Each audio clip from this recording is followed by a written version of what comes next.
भाजपच्या खासदार आणि केंद्रीय राज्यमंत्री असलेल्या रक्षा खडसे यांच्याच मुलीला आता टवाळखोरांनी जी आहे ती छेड काढलेली आहे आणि त्यासाठी न्याय मागण्यासाठी रक्षा खडसेंना पोलीस स्टेशनला जाऊन बसावं लागतंय। आपण बघतोय की राज्यभरामध्ये महिला असुरक्षिततेचा प्रश्न ऐरणीवर आहे।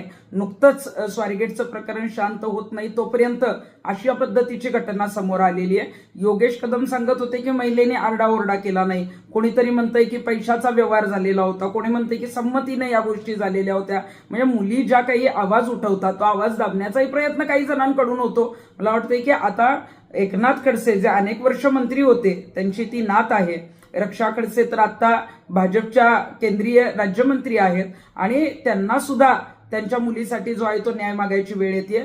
जर भाजपच्या केंद्रीय मंत्र्यांच्या घरातली मुलगी सुरक्षित नाही तर सर्वसामान्यांच्या घरातली मुलगी कधी सुरक्षित होणार आहे? पोलीस प्रशासन नेमकं काय करते?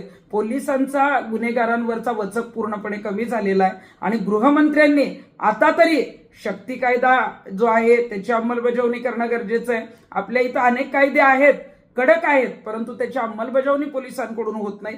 त्यासाठी आता तरी आदेश द्या आणि आता तरी महिलांची जी काही संवेदनशील प्रकरणं आहेत त्यात बरळणं सगळ्यांनी आता थांबवावं। या आरोपीला तातडीनं अटक झाली पाहिजे।